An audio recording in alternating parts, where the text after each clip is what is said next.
Hello, welcome to the L1 show, Links with Friends, but mini edition.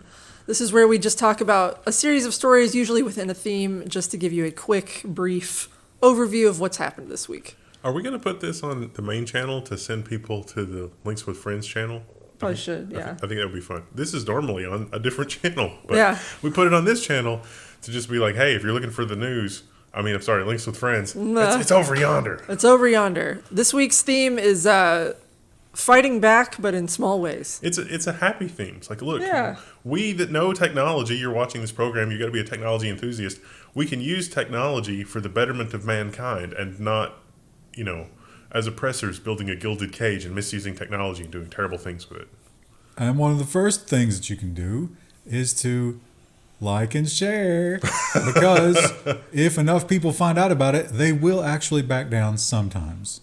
EPD shuts off nationwide license plate search. So the cameras in a few small towns, they turned off submitting their camera license plate data to a national database because they found out some people in Texas had been using it to try to track women who were going out of state to have reproductive care or whatever. And ICE.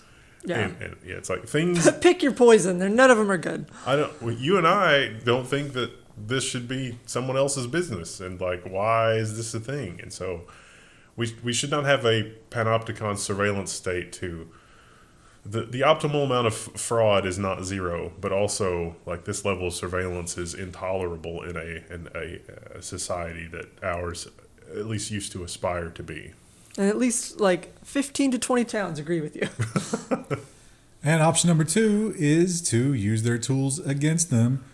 Asterisk, when legal, which is maybe not all that often. Biometric tools shift from control to resistance. So if you have law enforcement actors who will not identify themselves or who may not even be law enforcement, who just claim they're law enforcement, can you use these tools to capture as much information as possible? It's not just biometrics. A lot of these articles don't talk about, I really think there should be some open source tools for gathering radio telemetry as well. Your IMEI from your phone and passive listening. I'm not talking about jamming or piracy radio or Stingray. I'm talking about just listening and capturing radio data, markers and telemetry from other people's phones, as well as, facial data, street data, that kind of thing, to try to at least document what's happening. Because a lot of it sure doesn't seem to be constitutional or legal. And while this might not be exactly fighting back, it is nice to see when people are just so fed up with it that little things get big responses. iPhone customers upset by Apple Wallet ad pushing F1 movie. And I like this because, Apple, one of their big selling things was like, come in from the horrible, commercialization. the ecosystem that are not Apple. And so this tiny little ad made everybody upset because not only can you not opt out of it in the new beta of iOS, it goes against what up until now has been part of Apple's culture.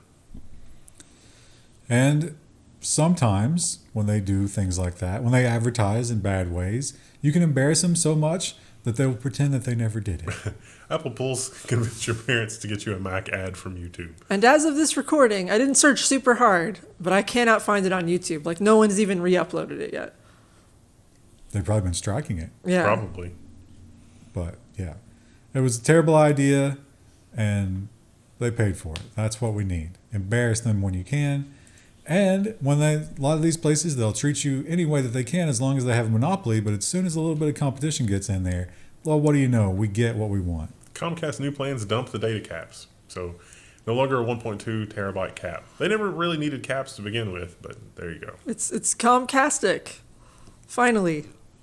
I wouldn't know. I don't think it's... It's not, maybe not Comcastic, but it's maybe as close as Comcast is going to get. I still enjoy the fact that the non-fiber optic connections from these providers are asymmetric, and it's like you really need more than like 10 megabit of upload these days. And if you really, really don't like what somebody's doing and they own a publicly traded company, you can punish them pretty hard just by voting with your wallet and convincing others to do the same. Tesla's European car sales nosedive for the 5th month as customers switch to Chinese EVs. a bad time for Tesla. I mean, they never had a great product, but it was all built on that cult of personality. And once you destroy the cult, not much left. And finally, we have this one, which now I know that mythical, like with the whole the war that we just saw, and I was like, oh, they have to retaliate because it's for a local audience. And I was like, well, do they not have Google? Like, who is this mythical, ignorant voter who doesn't understand anything that everything is supposed to be geared toward? Well, maybe that's not as prevalent as we think. Like, I hope not. Americans oppose the AI regulation moratorium by a 3-1 margin. This is across the aisle. Because everybody understands that we need some kind of protection, right? Or maybe we don't need it right now, but we might. In the future. And actually, we probably do need it right now. And we shouldn't be letting companies write that legislation, which they would be. And they probably still will be to some extent. There's an aspect of this that is political lawfare as well, which is disappointing. It's like AI regulation is probably going to be a bipartisan thing, and it shouldn't be political, and it should be, motivated toward like, we need to protect our people and society and blah, blah, blah. And it will never, ever be that. It will be a partisan issue because our government is we're about to get a third entry, the, technocrat party. Ugh. And everything will be partisan with them that tries to control them. You're talking about Lieutenant Commander Bezos? Yeah. All of that. And, Palantir. even if they weren't doing that, these guys are going to control war from now on. And whoever controls war, as far back as Sumeria, whoever controls war controls everything eventually. I'm not really a big fan of states being able to control the internet, but I'm even less of a fan of Elon Musk being able to control the internet. It's like, oh, we're going to turn off the internet in Iran. And Elon Musk's like, no, you're not. So, yeah, it was kind of good news this week. I mean, not great, not super good, but usually it's way worse. Yeah. Well, you should check it out and see how bad it gets. If you need a little pick-me-up before 4th of July. But also know that there are like-minded, reasonable people out there. Like, it's at least a few of us. You're not crazy for feeling the way you do. Come feel crazy with the rest of us. Now, it doesn't mean you're not crazy if you feel this way. You could be both. Uh-huh. Yeah. But it's fine. And thank you for joining us.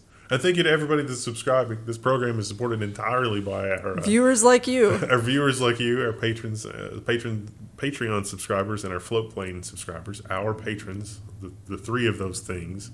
So thank you very much. And we'll see you next week. And be on the lookout for that live stream.